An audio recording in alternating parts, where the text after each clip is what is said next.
प्रधानमंत्री नरेंद्र मोदी की ओर से घोषित आत्मनिर्भर भारत पैकेज की 5वीं किस्त का ऐलान करने के लिए रविवार को प्रेस कॉन्फ्रेंस में पहुंची वित्त मंत्री निर्मला सीतारमण ने एक बार फिर सुधारों पर ही जोर दिया। वित्त मंत्री ने आर्थिक प्रोत्साहन पैकेज की 5वीं और अंतिम किस्त में 7 प्रमुख मुद्दों पर फोकस रखा। I have 7 such steps to tell you. First one is Mahatma Gandhi National Rural Employment Guarantee scheme. Second is on health and both in rural and urban, and together with it I put an during the COVID period education related steps that have been taken, so that's the second. Third is on businesses and COVID. Fourth is on decriminalization of the Companies Act. Fifth is talking about ease of doing business and related matters. Sixth is on public sector enterprises related matters and the policy thereof. Seventh, state governments and resources related to state governments. प्रधानमंत्री नरेंद्र मोदी ने corona virus महामारी के मद्देनजर लागू राष्ट्रव्यापी lockdown से प्रभावित अर्थव्यवस्था के विभिन्न क्षेत्रों को राहत देने के लिए जीडीपी के लगभग 10% यानी 20 लाख करोड़ रुपए के प्रोत्साहन पैकेज की इस सप्ताह की शुरुआत में घोषणा की थी। इसकी 5वीं किस्त में सरकार ने ग्रामीण रोजगार गारंटी योजना यानी मनरेगा के लिए अतिरिक्त 40,000 करोड़ रुपए के आवंटन की घोषणा की है।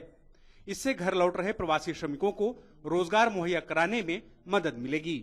A lot of workers are going back to their villages and we've made provision so that they can also join in if they want to enroll in Manrega. So government will now allocate an additional 40,000 crores. Nirmala Sitharaman ने online शिक्षा के प्रसार के लिए कई अहम कदमों का ऐलान किया। उन्होंने कहा कि डिजिटल या ऑनलाइन शिक्षा के लिए मल्टी मोड एक्सेस का एक कार्यक्रम ई विद्या जल्दी ही शुरू किया जाएगा। गैर इंटरनेट वालों के लिए स्वयं प्रभा चैनल के जरिए शिक्षा दी जाएगी। इसके अलावा पहली से लेकर 12वीं तक हर कक्षा के लिए अलग अलग टीवी चैनल शुरू किए जाएंगे। शीर्ष 100 विद्यालयों को 30 मई 2020 तक स्वचालित रूप से ऑनलाइन पाठ्यक्रम शुरू करने की अनुमति होगी। वित्त मंत्री ने इसके अलावा स्वास्थ्य पर सार्वजनिक व्यय में वृद्धि का भी ऐलान किया और कहा कि जमीनी स्तर पर स्वास्थ्य संस्थानों में निवेश बढ़ाया जाएगा। उन्होंने कहा कि हर जिला और प्रखंड स्तर पर सार्वजनिक स्वास्थ्य लैब की स्थापना की जाएगी, तो साथ ही ग्रामीण स्तर पर स्वास्थ्य का आधारभूत ढांचा मजबूत किया जाएगा। मैं हूं दिवाकर कुमार।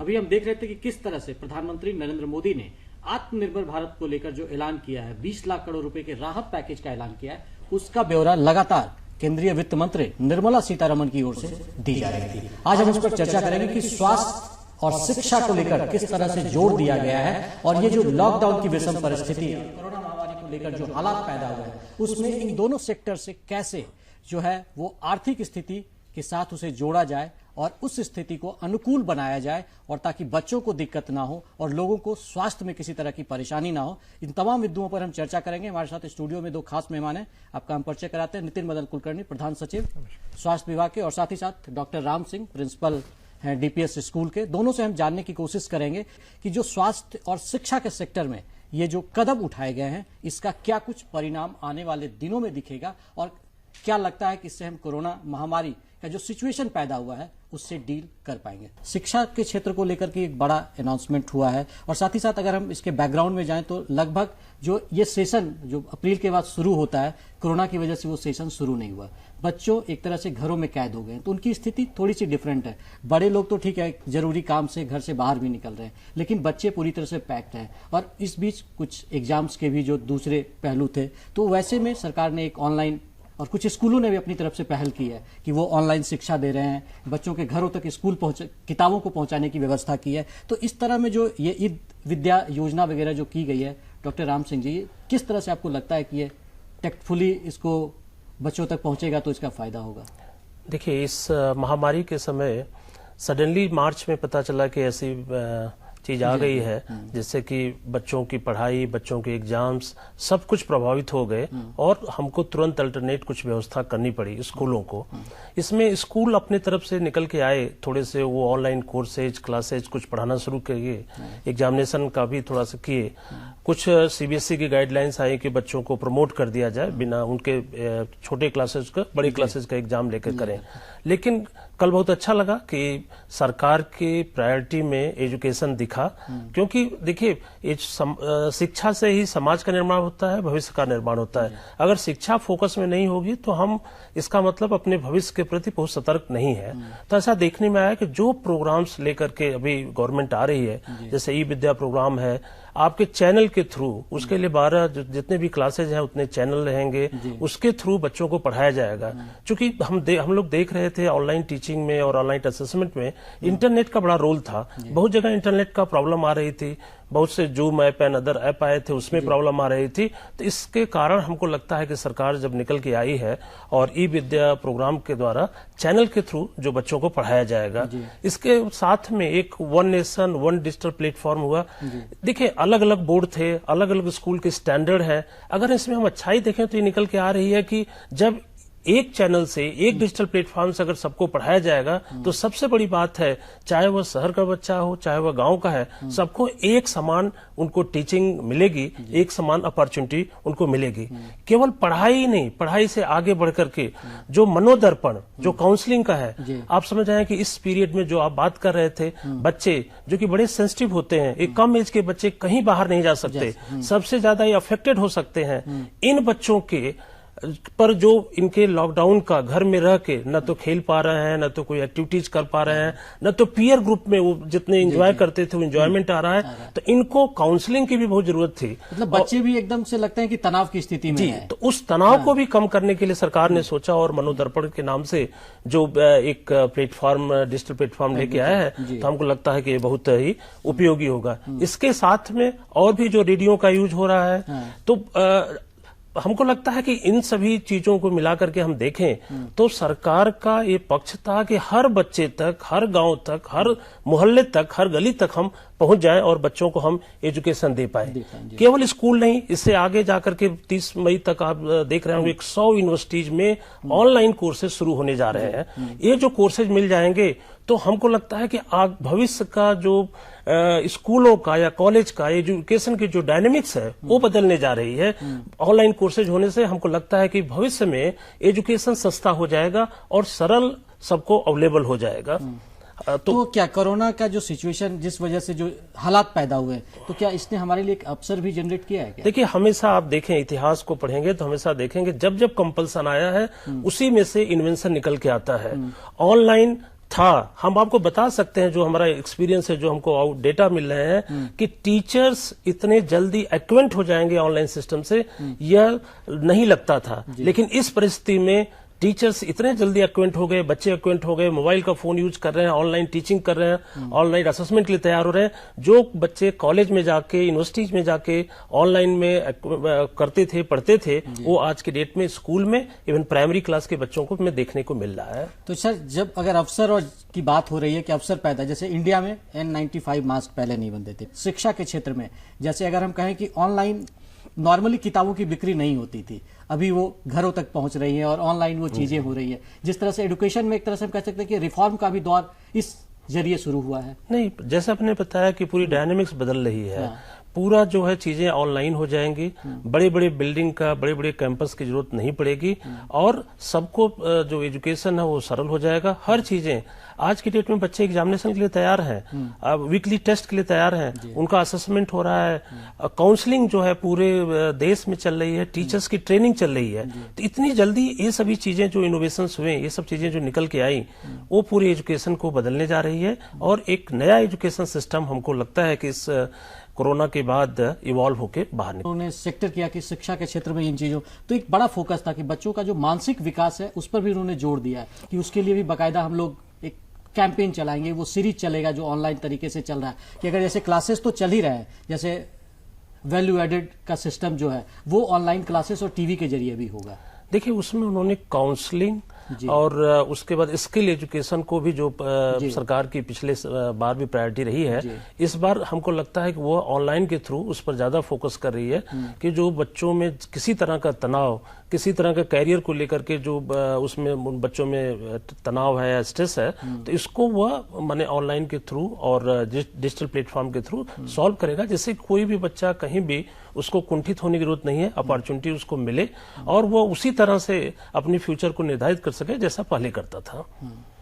तो पहले बच्चा करता था वैसे तो एक माहौल बनाने की कोशिश हो रही है कि घरों पर रहते हुए किस तरह से बच्चों का शारीरिक विकास हो, मानसिक विकास हो और साथ ही साथ शैक्षणिक विकास भी उनका हो, ताकि ये जो पीरियड जिस संक्रमण दौर से पूरा देश गुजर रहा है, पूरा दुनिया गुजर रहा है, वैसे में बच्चों पर भी उसका इफेक्ट ना हो, क्योंकि बच्चे थोड़े से थ्रेड जोन में कहे जाते हैं कि वो आते हैं 10 साल से जो छोटे बच्चे हैं और बुजुर्ग हैं, उनके लिए सबसे ज्यादा खतरा है इस दौर में। तो वैसे में बच्चों को संभालना और घर पर संभालना बहुत ही जरूरी है, इसमें माता पिता की भी भूमिका है और स्कूल्स जो है वो अपने तरीके से ऑनलाइन क्लासेस तो ले ही रहे। सरकार ने अपनी तरफ से एक प्रोविजन ये किया है कि सरकार के जो जितने भी 32 दूरदर्शन के चैनल्स हैं उसके जरिए शिक्षा व्यवस्था को ऑनलाइन तरीके से पढ़ाया जाएगा, क्योंकि टीवी लगभग सभी के घरों में आज के समय में है। और अगर ग्रामीण इलाके की हम बात करें तो वहां पे इंटरनेट कनेक्टिविटी की समस्या है, जिसे सरकार भी स्वीकार करती है और इसीलिए सरकार ने ध्यान में रखकर इन चीजों को किया है कि टीवी के जरिए लगातार बच्चों के बीच शिक्षा का प्रचार प्रसार किया जाएगा।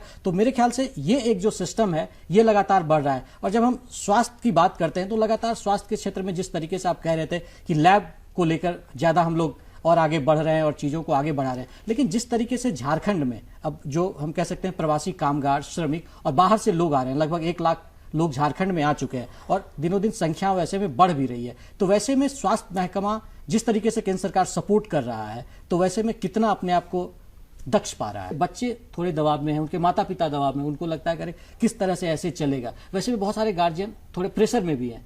तो वैसे में as a teacher, as a जानकार, आप क्या सजेस्ट करेंगे लोगों को कि सरकार तो कर ही रही है, कदम उठा ही रही है, वैसे में लोगों को किस तरह से और इन्वॉल्व होकर सपोर्ट करना चाहिए बच्चों को? हमको लगता है जब लॉकडाउन फर्स्ट शुरू हुआ था उस समय ज्यादा टेंशन और वो सब चीजें हुई थी, लेकिन ये जब ऑनलाइन डिजिटल इंटरेक्शन बच्चों से कांटेक्ट होना शुरू हुआ, जब क्लासरूम स्कूल से घर में चले गए, तो हमको लगता है कि अभी ज्यादा कोऑपरेशन है। देखिए इस लॉकडाउन के और इस कोरोना के कुछ पॉजिटिव इफेक्ट भी हैं, उसको भी हमको देखना चाहिए। और हम आपको बताएं कि आज के डेट में पेरेंट्स को ज्यादा टाइम मिलता है बच्चों को पेरेंटिंग करने के लिए, बच्चों को ज्यादा टाइम मिलता है असेस करने के लिए कि टीचर किस तरह से बच्चों को पढ़ा रहे हैं, पेरेंट्स भी देख रहे हैं कि किस तरह से टीचर पढ़ा रहे हैं। हमको लगता है कुछ टेक्निक्स अगर टीचर्स का पेरेंट्स अपना लेंगे तो हम बच्चों को ज्यादा हेल्प कर पाएंगे। तो इसके कुछ पॉजिटिव चीजें भी हैं। और एक बार जरूर है कि लॉकडाउन जब खत्म होगा तो बहुत बड़ी जिम्मेदारी स्कूलों पर आएगी कि कैसे पूरे कैंपस को सैनिटाइज किया जाए, कैसे बच्चों की थर्मल स्कैनिंग किया जाए, कैसे बच्चों में सोशल डिस्टेंसिंग किया जाए। हमको लगता है कि जब हम डिफरेंट उसमें भी मॉड्यूल स्कूल जो है सोच रहे हैं कि बच्चों को शिफ्ट वाइज बुलाया जाए, क्लास वाइज कुछ किया जाए, कुछ को ऑनलाइन पढ़ाया जाए। देखिए एक चीज और हम आपको बता दें कि ऑनलाइन जो है वो खत्म नहीं होने जा रहा है। यहीं से ऑनलाइन एजुकेशन प्रॉपरली हमारी टीचिंग पेडागोजी में इंटर किया है। अब कभी भी जब समर वेकेशन लंबा चलेगा, कोई बंद होगा, कुछ भी होगा, तो ऑनलाइन के थ्रू टीचर अपना सिलेबस कंप्लीट करते रहेगा। तो ये चेंजेज हो रहे हैं, तो हमको ये चेंज है, चेंज का स्वागत करना चाहिए और एक बदलाव के साथ पूरा एजुकेशन सिस्टम आगे निकल के आएगा। और बच्चे भी देखिए, बच्चे ज्यादा फ्रेंडली हैं टेक्नोलॉजी से, तो बच्चे ज्यादा अब इंजॉय करना शुरू कर लिए हैं। हर क्लासेज में क्वेश्चन पूछ रहे हैं। हम तो कुछ क्लास को ऑब्जर्व किया, आपको बताएं कि जो बच्चे क्लास में शाई थे, क्लास में खड़े होकर नहीं पूछ सकते थे टीचर से, वह मोबाइल के थ्रू वो टीचर से अपनी चीजों को रख पा रहे हैं। तो हमको लगता है ज्यादा फ्रेंडली एजुकेशन हो रहा है, पेरेंट्स का ज्यादा इन्वॉल्व होगा, जो कि हम पिछले कुछ समय से उसको मिस कर रहे थे, कि पेरेंटिंग को मिस कर रहे थे। फैमिली बॉन्डिंग बढ़ी है, फैमिली इंटरेक्शन बढ़ा है, तो इसका इम्पैक्ट केवल घर में ही नहीं पढ़ के ये स्कूल के सिस्टम पर भी पड़ेगा और बच्चे जो है एक बदले हुए बच्चे और ज्यादा लर्निंग के लिए अग्रसित बच्चे मिलेंगे हमको। तो बच्चे टेक्नोलॉजी के साथ साथ और उनके जो गार्जियंस हैं, क्योंकि इस लॉकडाउन के पीरियड में ऐसा हुआ है संजोग, मतलब ठीक है, ये एक कह सकते हैं कि ये खराब पहलू है कि लोगों को घर में कैद होना पड़ा, और क्योंकि उसका कोई उपाय ही नहीं था, इस कोरोना से बचने का सिर्फ एक ही जरिया था कि लॉकडाउन के नियमों का हम पालन करें, अपने घरों में रहें। तो इसका एक दूसरा पहलू अगर हम लोग देखें तो घरों में रहने के बाद लोगों ने अपने बच्चों को ज्यादा समय दिया है और अपने फैमिली को ज्यादा समय दिया है, तो उसका एक पॉजिटिव इंपैक्ट, क्योंकि आज के दिन में यह कहा जा रहा था कि लोग भागम भार भरी जिंदगी में भाग रहे हैं और उसकी वजह से परिवार अलग थलग हो गया है, बच्चों पर वो ध्यान नहीं देते, तो उसका एक दूसरा निगेटिव इंपैक्ट भी देखने को मिल रहा था। तो ये कोरोना का जो काल है वो शायद ठहरने का मौका, जैसा कि डॉक्टर राम सिंह जी बता रहे थे कि वो एक लोगों को थोड़ा ठहरने का भी मौका दिया है और लोग परिवार से, बच्चों से इंटरेक्ट हुए हैं। और बच्चे क्योंकि टेक्नोलॉजी को लेकर ज्यादा वाकिफ हैं, तो वैसे में ऑनलाइन शिक्षा उनके लिए हेल्पफुल हो रहा है और ये अब बंद होने वाला सिलसिला नहीं, ये आगे आपका ये कि आत्मनिर्भर भारत की दिशा में इस तरह के जो कदम उठाए गए, इसका क्या कुछ इम्पैक्ट आपको दिखता है? नहीं, देखिए, ये जरूर है कि जो हमारे देश का जो हम शिक्षा पर बात कर सकते हैं कि शिक्षा प्रणाली जो है वह चुस्त दुरुस्त होगी और हमारे देश को आत्मनिर्भर बनने के लिए यह सहयोग करेगी। तो आत्मनिर्भर बनने में देश को जो कदम उठाए गए हैं और हाल के दिनों में जो अनाउंसमेंट किया गया है वो हमें मदद करेगा और ये सब जो सकारात्मक पहलू, जिस तरह के कदम उठाए गए, इसका निश्चित तौर पर जो एक स्थिति कोरोना संक्रमण काल में पैदा हुई थी उससे निपटने में भी सहयोग मिलेगी। तो स्टूडियो में मौजूद हमारे दोनों मेहमानों को आप दीजिए इजाजत। नमस्कार। नमस्कार, थैंक यू।